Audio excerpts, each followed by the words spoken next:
शाम को 4 बजे से लेकर 7 बजे के बीच में शंकर और पार्वती के भ्रमण का समय रहता है। मेरे देवाधिदेव महादेव और माता पार्वती के भ्रमण का समय, भगवान शंकर पार्वती घूमने को निकल गए।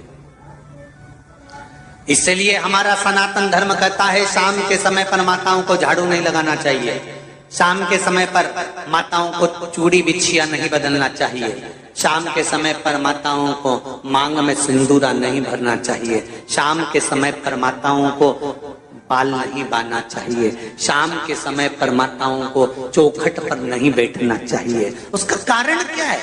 क्योंकि पार्वती जी ने भगवान भोलेनाथ जी से कहा था कि तुम मुझे रोज शाम के समय प्रदोष काल में भ्रमण के लिए लेकर जाते हो, मेरे लिए आज्ञा क्या है? शंकर भगवान ने कहा सुनो पार्वती, मंदिर के अंदर नंदी रहता है, जाने वाला यात्री जब मंदिर में मेरा दर्शन करने आता है तो नंदी के कानों में कहकर जाता है कि शिव जी को मेरे यहाँ लेकर आना। मैं नंदी के अनुसार उनके घर जाता हूँ, मेरा काम है उनका कल्याण करना और तेरा काम है उनके घर की नारी को अखंड सौभाग्यवती का वर प्रदान करना, ये तेरा काम। तब पार्वती माता ने कहा अखंड सौभाग्यवती होने का वर मैं तो दे दूंगी, पर उस समय पर माताएं चूड़ी बदल रही होगी, हाथ से चूड़ी निकाल रही होगी तो मैं वर कैसे दे सकती हूँ? मांग भर रही होगी तो मैं वर कैसे दे सकती हूँ? उस समय पर चूड़ी बिछिया बदला जा रहा होगा तो मैं वर कैसे दे सकती हूँ? उस समय पर झाड़ू लग रही होगी तो मैं लक्ष्मी को वहां कैसे भेज सकती हूँ? आप बताओ। तो शंकर भगवान ने कहा प्रदोष का समय एक ऐसा समय होता है, शाम का समय ऐसा होता है जिस समय पर केवल शंकर और पार्वती की आराधना का समय होता है। हम तो कई लोगों से कहते हैं अगर आपके यहाँ संपदा नहीं आ रही है, बहुत मेहनत कर रहे हो, फल नहीं मिल रहा, कहीं नौकरी, कहीं सर्विस या कहीं व्यापार या व्यवसाय में कहीं तकलीफ आ रही है, हम सबसे कहते हैं शाम का समय पकड़ लो, शंकर जी के मंदिर में दिया लगाना प्रारंभ कर दो। शिव मंदिर में अगर दिया नहीं लगा रहे हो तो बेलपत्री के पेड़ के नीचे दिया लगा। बेलपत्री और शंकर जी के मंदिर में दिया नहीं लगा रहा तो शंकर जी के मंदिर के बाहर चौखट पर दिया लगा। इतना भी नहीं कर सकते तो अपने घर के बाहर अपने द्वार पर दिया लगा दो, पर शंकर जी के नाम का श्री शिवाय नमस्तुभ्यं बोलकर शंकर भगवान को याद कर कर अपनी कामना कर कर बाबा का स्मरण कर कर पंचाक्षर मंत्र नमः शिवाय, षडाक्षर मंत्र ओम नमः शिवाय, द्वादशाक्षर मंत्र ओम नमो भगवते वासुदेवाय, जो मंत्र तुमको याद है उसका स्मरण कर कर लक्ष्मी हो चाहे नारायण हो चाहे राम हो चाहे कृष्ण हो स्मरण कर कर शाम के समय बाहर दिया लगा दो, दरवाजे के पास लगा दो। वो सुनेगा जरूर, आएगा तो उसका वेलकम जरूर होगा और वो कुछ देकर जरूर जाएगा। नियम तो बनाओ, उसकी चौखट पर जाकर कहना प्रारंभ।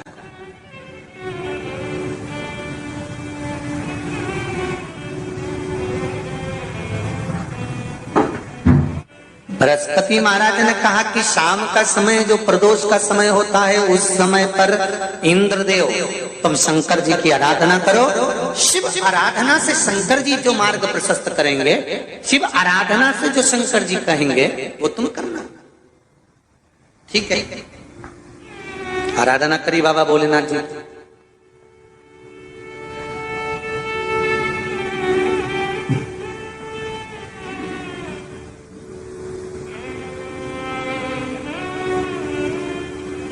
मालूम नहीं था इंद्रदेव को। बृहस्पति महाराज ने प्रदोष की महत्वता समझाई तो प्रदोष का समय जानकर शंकर जी पर 7 बेलपत्र प्रदोष के दिन इंद्र ने समर्पित कर दी बिना सोचे। कितनी बेलपत्र? 7।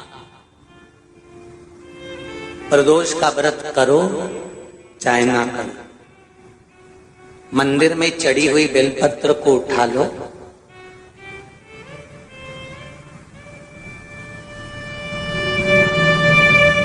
बेलपत्र का ब्रह्म कमल बना लो,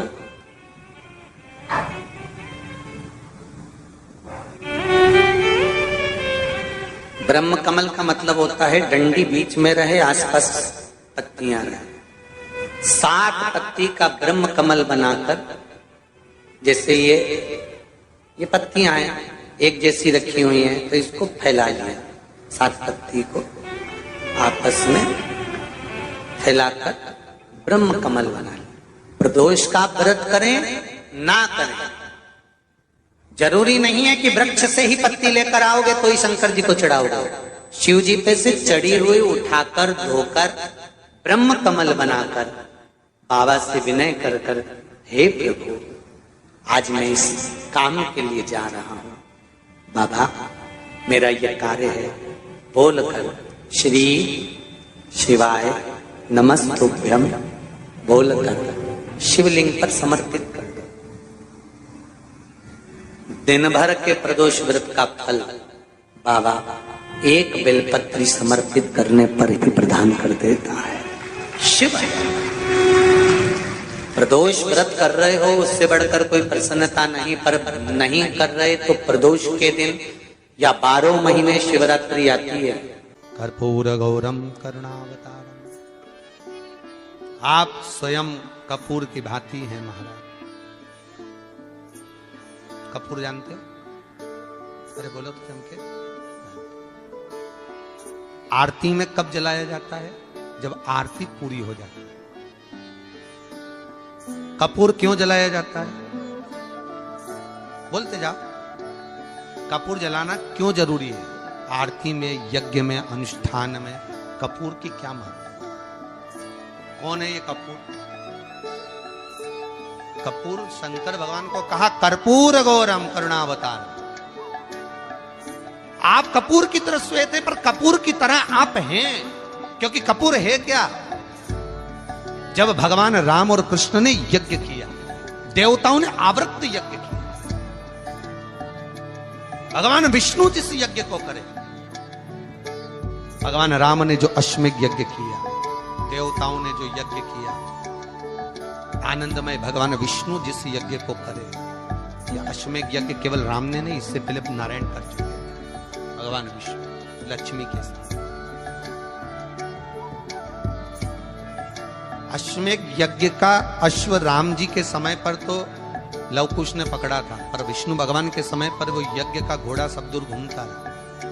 वो अश्व जो आया वापिस, तो भगवान विष्णु से उस अश्व ने निवेदन करा कि अब मुझे करना क्या, मैं सब दूर से आ चुका, क्या मैं पृथ्वी पर ऐसे ही भ्रमण करता रहूंगा, जगत में ऐसे ही घूमता रहूंगा? तब भगवान विष्णु ने भगवान शंकर से निवेदन करा कि इस अश्व का क्या करें। शंकर भगवान ने 33 कोटि देवताओं को विराजमान किया। शंकर अपने अंदर 33 कोटि देवताओं को बिठाकर, तब भगवान शंकर ने हाथ में गंगा का जल लेकर उस अश्व पर छोड़ा, तो उसको कपूर बना दिया। कपूर बनाकर उसको यज्ञ में समर्पित कर दिया। भगवान विष्णु से कहा, सुनो विष्णु, यज्ञ की पूर्ण आहुति पर ये कपूर के रूप में ये अश्वमेध यज्ञ के अश्व को दान दिया गया है। अर्थात पृथ्वी पर मनुष्य यदि अपने घर में आरती पूजन में कपूर को प्रज्वलित करेगा तो उसको 1000 अश्वमेध यज्ञ का फल उसी समय पर प्राप्त हो जाएगा। इसलिए हर आरती के पूजन के बाद कपूर का टुकड़ा जलाया। कपूर की बड़ी महत्वता है हमारी।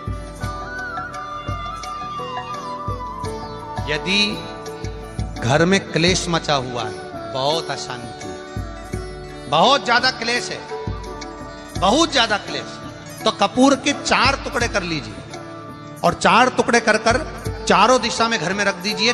कितना भी झगड़ा चल रहा होगा, कितना भी क्लेश मचा होगा, शांति हो जाएगी, अपने आप शांति हो जाएगी। 5 या 7 मिनट